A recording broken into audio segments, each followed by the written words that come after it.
Hello guys, welcome to career easy channel. तो ठीक है, इस वीडियो के अंदर मैं आपको नाइक्विस्ट प्लॉट से रिलेटेड जितने भी इंपॉर्टेंट क्वेश्चन है वो मैं आपको कराऊंगा। 3 से 4 क्वेश्चन करेंगे जो अच्छे क्वेश्चन है, ठीक है, और जिससे आपको नाइक्विस्ट का ऑलमोस्ट सिस्टम क्लियर हो जाएगा। ठीक है, इससे पहले मैं नाइक्विस्ट के बारे में आपको एक वीडियो पहले प्रोवाइड कर चुका, पहले वो देख लेना ताकि आपको आइडिया लगे कि स्टेबिलिटी वगैरह कैसे डिस्कस करनी है। ठीक है, तो क्वेश्चन ये है कि आपके पास IES 2015 का क्वेश्चन है 15 मार्क्स का। GSH आपको गिवन था यूनिटी फीडबैक के साथ, और बोल रहे हैं determine the stability of stability using Nyquist plot. आपने बताना है क्लोज लूप स्टेबिलिटी के बारे में बताना है नाइक्विस्ट प्लॉट का यूज़ करके। तो सबसे पहला क्वेश्चन तो ये कि हमें इसका नाइक्विस्ट प्लॉट बनाना आना चाहिए। तो आपको याद है हमने क्या किया था? हमने किया था ऐसे एक कंटूर कंसीडर करते होते थे, कंटूर, ठीक है, ऐसे कंटूर कंसीडर करते थे A से B, B से C, C से D और फिर D से वापस A। ठीक है, ऐसे हम क्या करते थे, कंटूर कंसीडर करते थे ऐसे इस तरीके से। और मैंने आपको बताया था कि A से B जो कंटूर होता है वो आपके पास पोलर प्लॉट को रिप्रेजेंट करता है। ठीक है, वो आपके पास पोलर प्लॉट को रिप्रेजेंट करता है, और C से D उसका जस्ट रेप्लिका होता है। ये बाहर वाला हम यूज़ करते हैं, ये बड़े वाला ये यूज़ करते हैं अगर इसका कोई पोल राइट साइड के अंदर चला गया, आप देख रहे हो नहीं गया, तो इसकी ज़रूरत नहीं पड़ेगी। और ये जो पाथ होता है ये होता है ओरिजिन के लिए।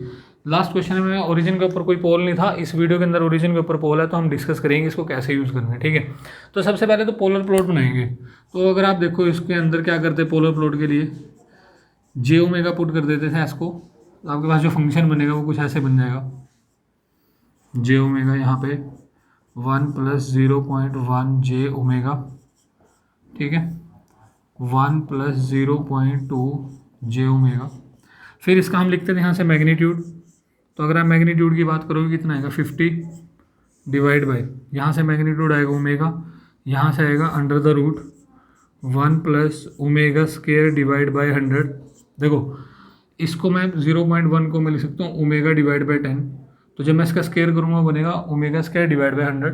यहाँ से कितना बनेगा, देखो ध्यान से, यहाँ से ये बनेगा 1 + ω² डिवाइड बाई, देखो ये क्या 1/5 बनेगा ना, 1/5, तो ये बन जाएगा ω² डिवाइड बाई 25। तो इस तरीके से कि आपके पास ये हमने लिख लिया मैग्नीट्यूड। एंगल की अगर आप बात करो एंगल की, तो मैं एंगल क्या लिख सकता हूँ, यहाँ से देखो ये -90 कंट्रीब्यूट करेगा। ठीक है, यहाँ से ये एंगल देके जाएगा -tan 1 omega by tan 1 0.1 omega. ठीक है, 0.1 ओमेगा माइनस tan 1 0.2 ओमेगा। ठीक है, तो ये आपके पास एंगल आ गया। फिर हम क्या करते थे पोलर प्लॉट के लिए, पहले हम करते थे ओमेगा = 0 पे मैग्नीट्यूड फाइंड आउट करते थे कितना आएगा।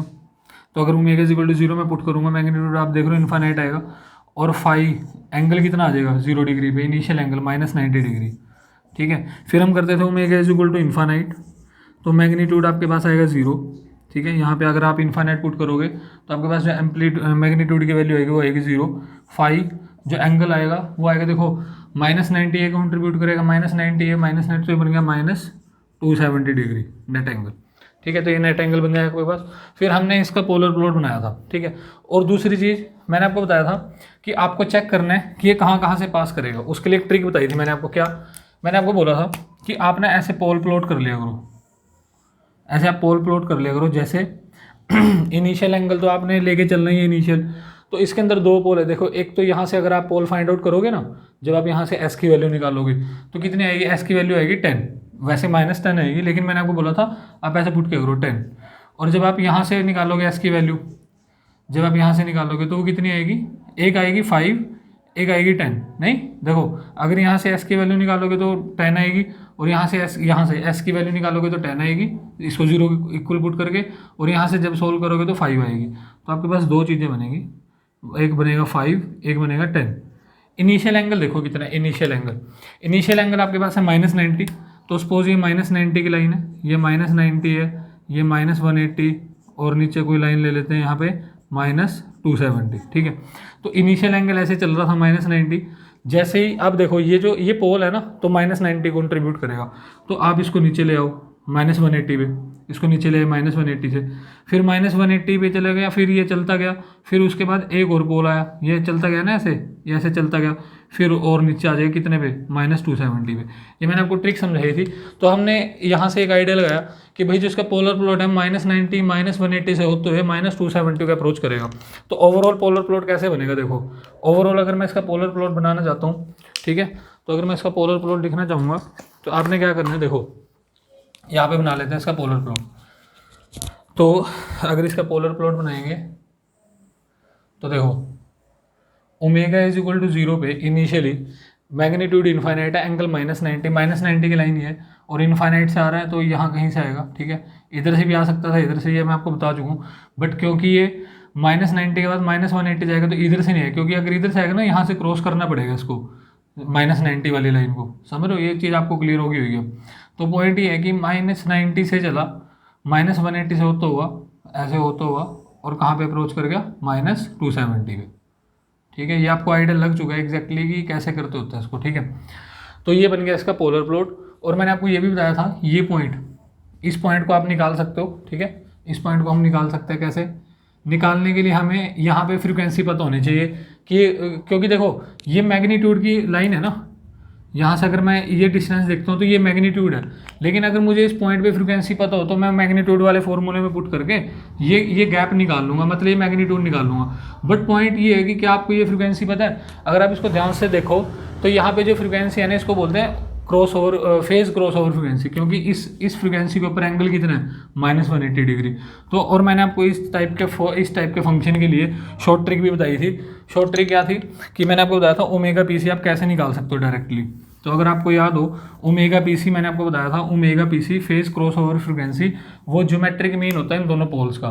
तो मैं बोल सकता हूँ यहाँ से omega PC is equal to √, एक पोल कितने पे है, -5 पे, और एक पोल कितने पे है, -10 पे। तो ये आ जाएगा, इनका मल्टीप्लिकेशन करोगे तो √50 रेडियन पर सेकेंड आएगी ओमेगा पीसी। और ओमेगा पीसी के ऊपर ये यहाँ पे फ्रीक्वेंसी आपको पता चलेगी √50। तो क्या मैं ये मैग्नीट्यूड निकाल सकता हूँ कि गैप कितना है, बिल्कुल निकाल सकते हैं। आप यहाँ पे पुट कर दो ओमेगा की वैल्यू कितनी, √50।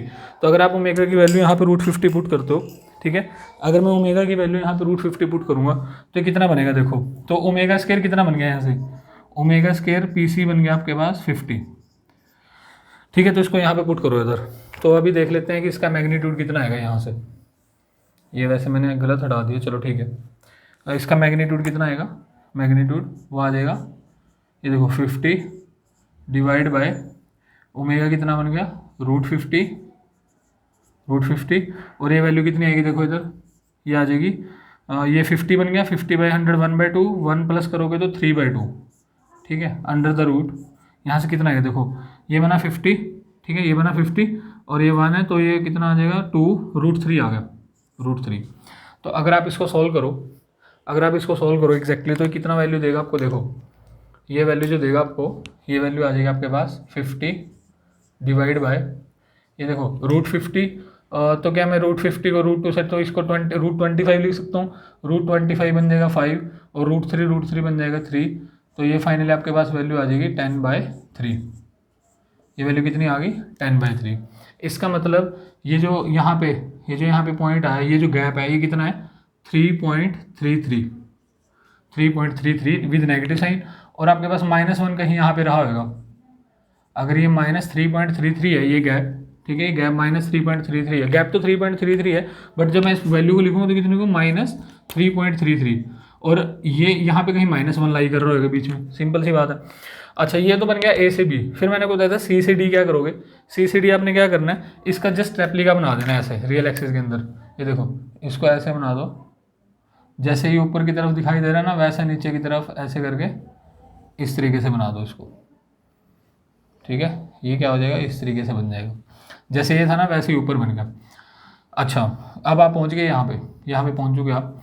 अब आप देख रहे हो इस लाइन का तो कोई रोल नहीं है, इसका तो कोई रोल नहीं था, तो आप सीधे सी से डी पहुंच गए हो। इस लाइन का कोई रोल नहीं था, सी से डी, मतलब आप डी पॉइंट पे पहुंच गए हो।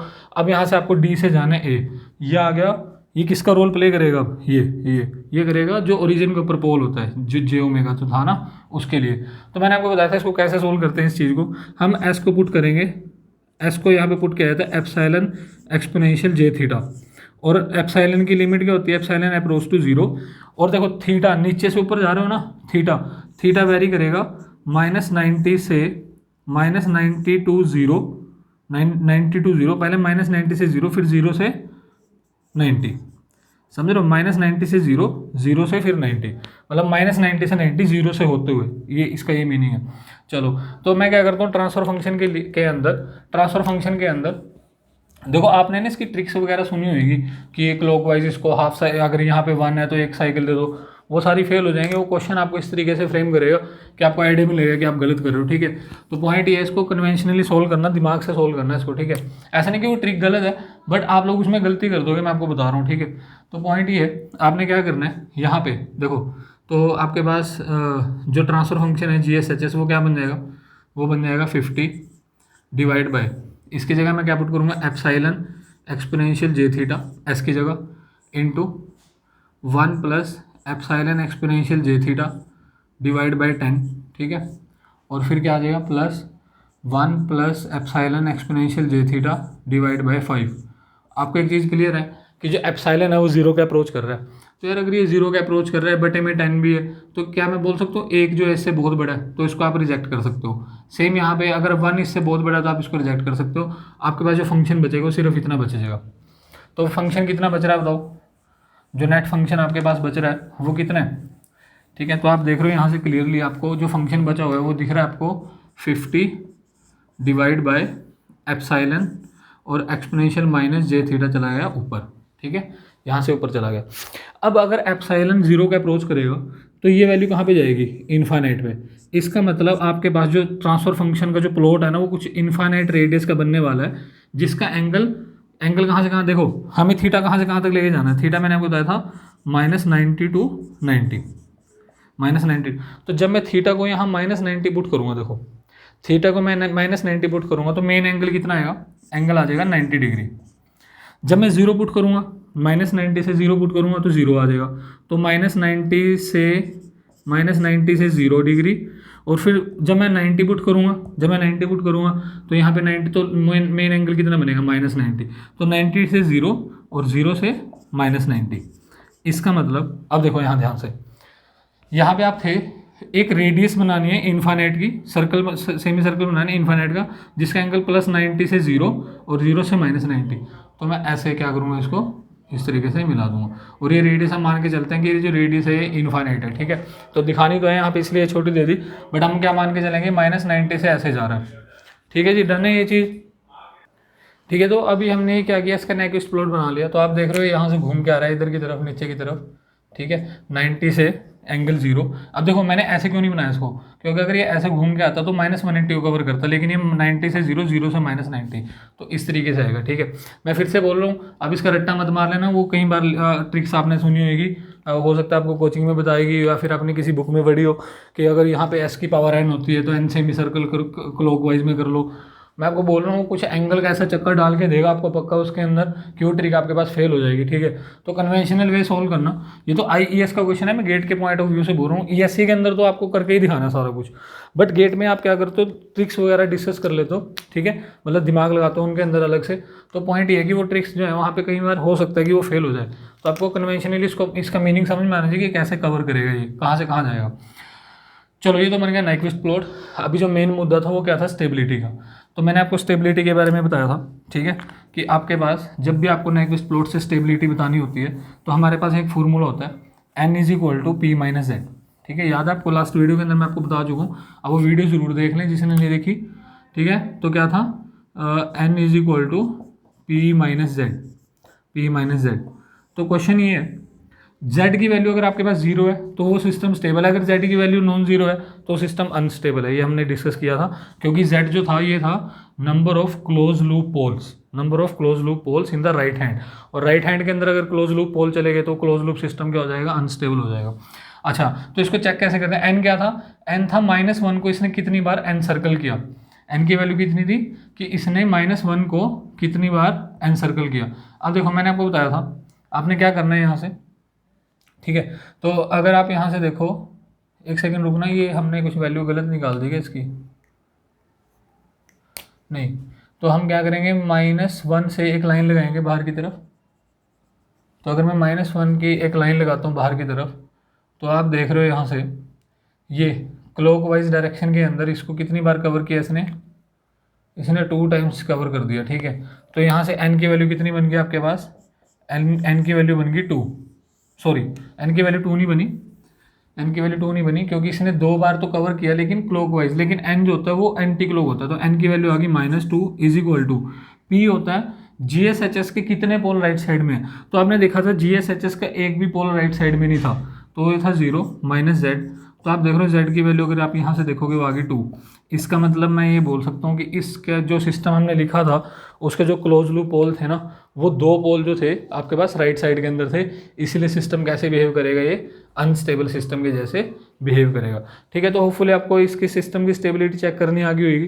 तो आपने एक लाइन लगाई, लाइन मैंने बताया था -1 से एक बाहर की तरफ लाइन निकाल देना, तो वहाँ से आपको आइडिया लग जाएगा कि उसने ये कितनी बार कट किया। देखो 1 2 टाइम्स किया क्लॉकवाइज में, तो n की वैल्यू आ गई -2 क्योंकि n जो था एंटी क्लॉक के लिए हमने डिफाइन किया था, ये क्लॉकवाइज कट कर रहा था इसलिए तो -2 आ गया। Close loop open loop pole कोई भी नहीं गया था राइट साइड में, तो हमने ये निकाल लिया z की वैल्यू आई 2। इसका मतलब इसके तो जो क्लोज लूप पोल हैं 2 वो राइट साइड में चले जाएंगे, इसलिए इसका क्लोज लूप सिस्टम क्या रहेगा, अनस्टेबल रहेगा। तो ऐसे आप सिस्टम की स्टेबिलिटी चेक कर सकते हो, ठीक है। तो हमारे पास ये नेक्स्ट क्वेश्चन है आपके पास, ये आपके पास गेट 17 का क्वेश्चन है, ठीक है। गेट 17 का क्वेश्चन है 2 मार्क्स का। तो क्वेश्चन मैं आपको बता देता हूँ, वो कहता है किसी सिस्टम का 2 मार्क्स का क्वेश्चन है, किसी सिस्टम का नाइक्विस्ट प्लॉट उसने गिवन है जिसका GSHS आपको ये दे रखा है। देखो ये GSHS गिवन है, सिस्टम का आपको नाइक्विस्ट प्लॉट गिवन है, ठीक है। और क्वेश्चन क्या पूछ रहा है, कहता है अगर k की वैल्यू 0 से 1 के बीच में वेरी की जाए, 0 से 1 के बीच में, तो बताओ इस सिस्टम के जो क्लोज लूप पोल हैं वो राइट साइड के अंदर कितने जाएंगे, 0 1 2 3। इसका मतलब आपसे क्या पूछ रहा है, वो z की वैल्यू पूछ रहा है, ठीक है, क्योंकि क्लोज लूप पोल क्या होते हैं, z होते हैं। चलो अभी क्वेश्चन की बात अगर हमने कर ली, तो एक चीज़ नोटिस करो, हमें पता है n is equal to p minus Z, n is equal to p minus Z. तो सबसे पहले तो देखो इसने कितनी बार n सर्कल किया -1 को। यार अगर k की वैल्यू 0 से 1 के बीच में रहेगी, k की वैल्यू 0 से 1 के बीच में रहेगी, तो ये पॉइंट क्या रहेगा, ये देखो k अगर 1 से छोटा है तो ये जो पॉइंट है ये -1 से छोटा होना, मतलब -1 कहीं यहाँ पे लाई करेगा।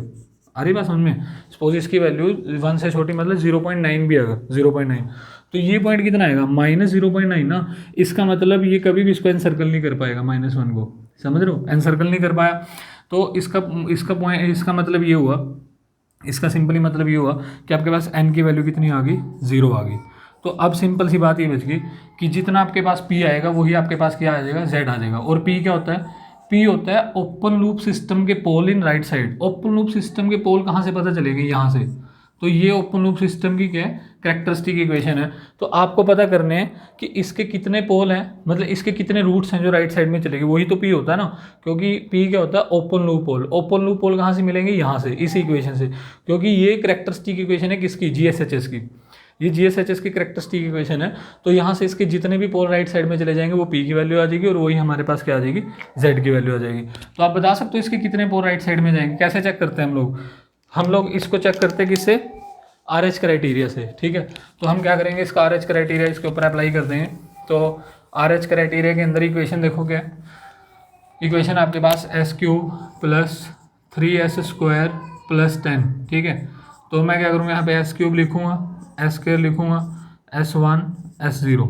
तो s³ कितना आ जाएगा 1, फिर ये कितना आ जाएगा 10, और s² में आ जाएगा 3, यहाँ पे 0। तो अब जब आप इसको सॉल्व करोगे तो कितना आएगा, 10 आएगा, ठीक है।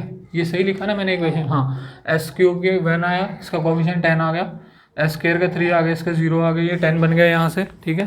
तो ये कोफिशिएंट बन गए, ठीक है। सॉरी ये हमने गलत कर दिया शायद, नहीं, s³ 1 है तो s का कोई कोफिशिएंट है तो ये 0 आ जाएगा यहाँ पे, ये गलत हो गया था। s² 3 है और ये आ जाएगा 10, ठीक है। तो अगर आप इस कंपोनेंट को फाइंड आउट करोगे, इस कंपोनेंट को, तो वैल्यू कितनी देगा, ये आपको वैल्यू देगा कितनी, देखो 10, ठीक है। ये वैल्यू कितनी देगा, ऐसे करते हैं ना, ये मल्टीप्लिकेशन माइनस ये, तो आप देखोगे 3 0 -10 डिवाइड बाई 3, तो यहाँ पे क्या आ जाएगा 0। और ये आपको मैंने ट्रिक बताई, अगर यहाँ पे 0 होता है तो डायरेक्टली 10 आ जाएगा। तो आप देख रहे हो यहाँ पे कितने साइन चेंज हुए, देखो 1 और 1 से 2 साइन चेंज हुआ है, इसका मतलब इसके 2 पोल जो है वो राइट साइड के अंदर जाएंगे, और अगर इसके 2 पोल राइट साइड में अंदर जाएंगे तो क्लोज लूप पोल भी 2 ही राइट साइड के, तो इसका आंसर कितना आ जाएगा, 2 आ जाएगा आपके पास। ठीक है, तो बहुत बेसिक सा क्वेश्चन था, बहुत अच्छा मतलब अच्छा क्वेश्चन इसलिए कि आपको चीज़ें पता होनी चाहिए सारी। देखो RH क्राइटेरिया का रूल आपको पता होना चाहिए, और समझ होनी चाहिए कि स्टेबिलिटी का क्राइटेरिया क्या है वो सब करके। ठीक है, तो इसने यही बात पूछी थी हमसे कि आपके पास कितने पोल राइट साइड के अंदर जाएंगे, तो हमने उसका आंसर दे दिया 2। अभी एक और क्वेश्चन करेंगे गेट का जो अच्छा क्वेश्चन है। ठीक है, और ठीक है तो वो करते पहले। ठीक है, तो हमारे पास नेक्स्ट क्वेश्चन है, नाइक्विस्ट प्लॉट के ऊपर ही क्वेश्चन दे रखा आपको, सेम 17 में 2 मार्क्स का।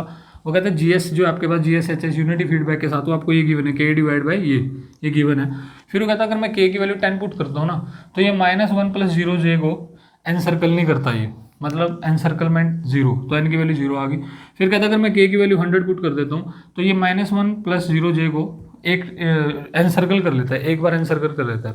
तो नीचे ऑप्शन क्या गिवन थे कि सिस्टम जो है K = 10 के लिए स्टेबल है, 100 के लिए अनस्टेबल है, या 10 के लिए भी स्टेबल है, 100 के लिए भी स्टेबल है। ऐसे 4 ऑप्शन बना सकते हो ना, कि दोनों के लिए स्टेबल, दोनों के लिए अनस्टेबल, इसके लिए स्टेबल, इसके लिए अनस्टेबल, या फिर इसके लिए अनस्टेबल, इसके लिए स्टेबल। 4 टाइप के ऑप्शन नीचे गिवन थे। ठीक है, तो बात कर लेते हैं। देखो हमें याद है स्टेबिलिटी के लिए हम क्या करते हैं, स्टेबिलिटी के लिए हमारे पास होता है n =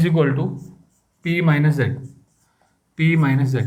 तो अब अगर मैं फर्स्ट केस की बात करता हूँ, केस 1 की, ठीक है, जब K को 10 पुट किया तो n की वैल्यू 0 थी, तो कितना आ गया, P - Z। अब आप बताओ P कितना है, P होता है इसके GSHS के जो ओपन लूप पोल होते हैं, मतलब ओपन लूप पोल GSHS के जो पोल हैं वो कितने हैं राइट साइड के अंदर, तो ये तो लेफ्ट में ही है। यहाँ से अगर आप काउंट करोगे, S की वैल्यू फाइंड आउट करोगे, तो वो भी क्या आएगी, लेफ्ट साइड के अंदर ही लाई करेगी। इसका मतलब इसका कोई भी पोल राइट साइड के अंदर नहीं जा रहा GSHS का, तो P की वैल्यू 0 होगी, तो Z भी कितना आ गया, 0। तो क्या मैं बोल सकता हूँ कि K = 10 के लिए सिस्टम क्या रहेगा, स्टेबल रहेगा।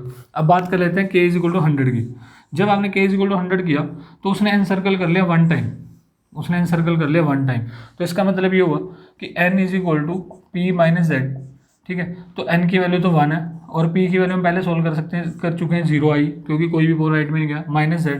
ठीक है, अब इसने एन सर्कलमेंट किस डायरेक्शन में दे वो नहीं हमें पता। ठीक है, तो मैं यहाँ पे ताकि Z ये रहे, क्या बोलते हैं, एक सेकंड, इसने शायद इसके अंदर दिया भी है कि कैसे इसने क्लोज लूप इसको कवर किया, नहीं इसने इसकी एनसर्कलमेंट के ऊपर कुछ कमेंट नहीं किया।